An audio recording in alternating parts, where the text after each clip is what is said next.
జీ5 app download చేసుకుని పూర్తి ఎపిసోడ్లని ఉచితంగా చూడండి.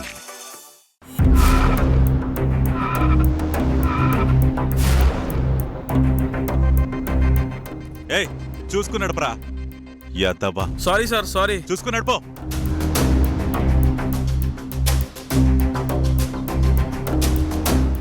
ఏదో సౌండ్ వచ్చినట్టుందే.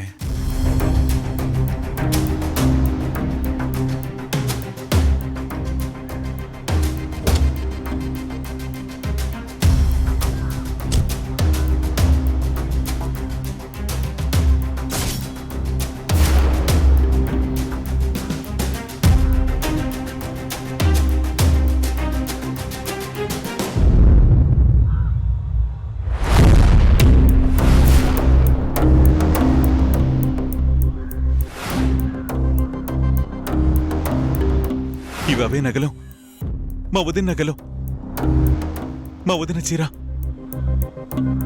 వీడి దగ్గరికి ఎలా వచ్చాయి? అమ్మా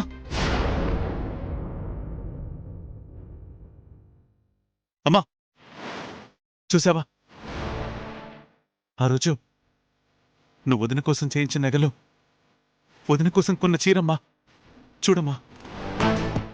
అవునరా వీరనారాయణ, ఇవి నా పెద్ద కోడలి కోసం చేయించిన నగలే.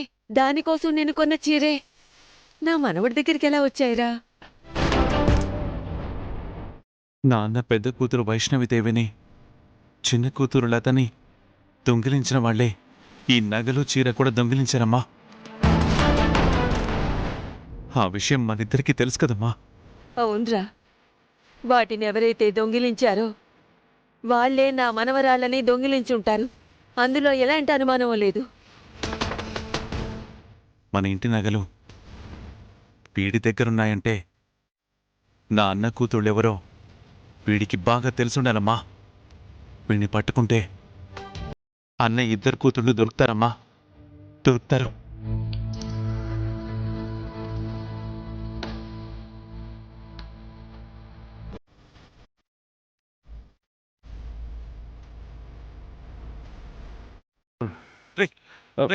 శేఖర్ వర్మ, లేరా, లే. ఈ నగలు, ఈ చీర నీకెక్కడి నుంచి వచ్చాయరా?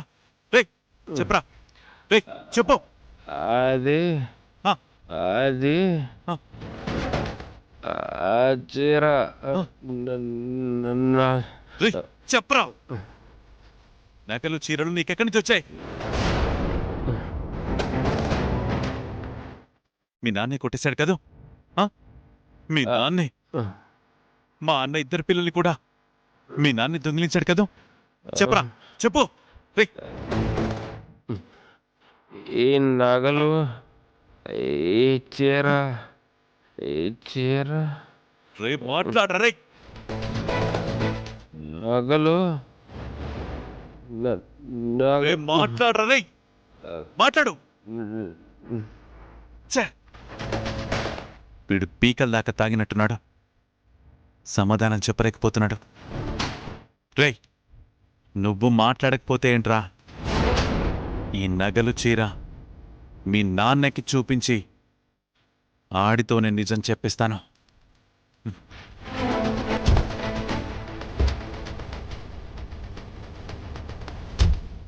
మా నా అన్న బిడ్డల్ని దొంగిలించింది ఎవరో కాదమ్మా, నా బావ అని చెప్పుకోవడానికి, నువ్వు అల్లుడు అని చెప్పుకోవడానికి పనికిరాడే వీడి నాన్న. వాడే కారణమమ్మా. ఇప్పుడు వాడింటికే వెళ్తున్నాం, వాడి నోటితోనే నిజాన్ని కక్కిస్తున్నాం.